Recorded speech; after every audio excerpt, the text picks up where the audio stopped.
আপনার এখন বয়স কত? 102। 102। দর্শক, আমি এখন আছি খুলনা 4 আসনের জাবুসা মাধ্যমিক বিদ্যালয়ের কেন্দ্রে, ভোট কেন্দ্রে। সেখানে বৃদ্ধ মানুষ অর্থাৎ শতবর্ষী মানুষও ভোট দিতে এসছে এবারের ভোটে। তো আমরা এমন একজন শতবর্ষী মানুষ পেয়েছি যার সাথে আমরা একটু কথা বলবো। তার নাম বদরুদ্দিন খান, মোহাম্মদ বদরুদ্দিন খান। তার বয়স 102 বছর। আমরা একটু তার সাথে সরাসরি কথা বলি এবং শুনি যে তার অভিজ্ঞতা। আপনি তো এবার নিয়ে অসংখ্য ভোট দিয়েছেন, না তাই না? অসংখ্যবার ভোট দিয়েছেন, তা এবারের ভোটটা কেমন লাগছে? আনন্দ লাগবে, কেমন আনন্দ? মানে মন খুশি। খুশিতে বাড়ি যাবে। 17 বছর ভোট দিতে পারি নাই এবছর। আপনার এখন বয়স কত? 102। 102। ওয়ালটন বিএলডিসি ফ্যান, খরচ বাঁচে 65% পর্যন্ত। ওয়ালটন বিএলডিসি ফ্যান ছড়ায় স্বস্তির সবুজ হাওয়া। তাহলে তো আপনি পাকিস্তান পিরিয়ডটা দেখেছেন, ভালো ব্রিটিশও দেখেছেন, ব্রিটিশও দেখেছেন।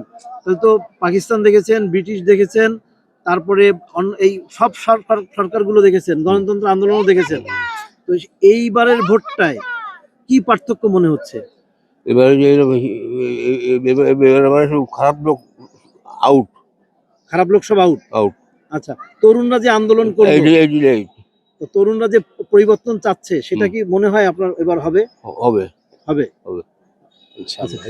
আপনি একটু বলেন যে ওনার মানে আদ্যপান্ত একটু বলেন যে ওনাকে মানে উনি কোন জায়গার বাসিন্দা, কি? ওনার বাড়ি হচ্ছিল জাবুসা খাপাড়া, ওনার অবস্থান। উনি আমাদের ভাগ্নে। ওনার আসলে জনপ্রিয়তা এত বেশি যে এই দেখেন, এই আপনি দেখেছেন যে ওনার যখন ভোট দিতে আসছে, আমরা মানে 10-12 জন ওনাকে সঙ্গে করে আনার জন্য চেষ্টা করছি, যে উনি এত বড় একজন জনপ্রিয় ব্যক্তিত্ব। আর বিগত দিনে সাধারণ জনগণ, সাধারণ মানুষ যার যার মনের ইচ্ছায় ভোট দিতে পারি নাই। এবছর যে 2026-এর নির্বাচন, এই নির্বাচনে আপনি দেখেন যে টোটাল জাবুসা সহ সারা বাংলাদেশে উৎসব এবং আনন্দমুখর পরিবেশে ভোট চলছে। আচ্ছা, ওনার কথা বলেন যে উনি শতবর্ষে যে ভোট দিতে আসছে, কেমন লাগছে? আপনারা ধরে নিয়ে আসছে না? উনি এত বেশি ভ্যানের থেকে নেমে উনি এমন ভাবে হেসে দিচ্ছে, এটা মুখটা এরকম করে দেখে মনে হচ্ছে যে উনি একটা নতুন পৃথিবী দেখছে আজকে জাবুসা স্কুল মাঠে। যে এত লোকের আনাগোনা, আমার কাছে খুব ভালো লাগছে। আমার সম্পর্কে মামা হয়, আমার বলছে যে মামা, উনি দেখে আর কি এত বেশি উৎফুল্ল এবং আনন্দিত যে 17 বছর পরে যে একটা নতুন মাঠ, নতুন উদ্দীপনা, তরুণদের উদ্দীপনা, জুলাইয়ের আন্দোলন, সব মিলে উনি আসলে শিক্ষিত মানুষ। কথা বলতে একটু সমস্যা হয়। আপনি একটু আগে জেনেছেন যে ওনার বয়স হচ্ছে 102 বছর।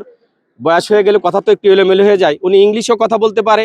আমরা ওনার সাথে একটু কথা বলি। সেটা হলো যে মানে আগামী যে সরকার গঠন হতে যাচ্ছে, সেই সরকারের কাছে আপনার পরামর্শটা কি? যেহেতু আপনি একজন বয়োজ্যেষ্ঠ মানুষ এবং শতবর্ষী মানুষ, আগামী সরকারের আপনি কি পরামর্শ দিবেন? যারা গঠন করবে, কি প্রত্যাশা কি তাদের কাছে? দেশ উন্নতি করবে, যা লাগে সেটা সাধারণ মানুষ ভালো থাকতে পারে। এবং মানে এই যে সন্ত্রাস, হানাহানি, এ বিষয়ে আপনি কি বলবেন? ও বছর আমি শরীর করি, কারণ মারামারি করে থাকে মানে আমাদের হচ্ছে হলো, আপনি বলেন যে এই যে সরকার, নতুন সরকার গঠন হবে, এই সরকার যেন সন্ত্রাস, মাদক, অন্যায়, অত্যাচার যেন সবকিছুই করে দিয়ে সাধারণ জনগণের পক্ষে থাকে, এটাই আমার প্রত্যাশা।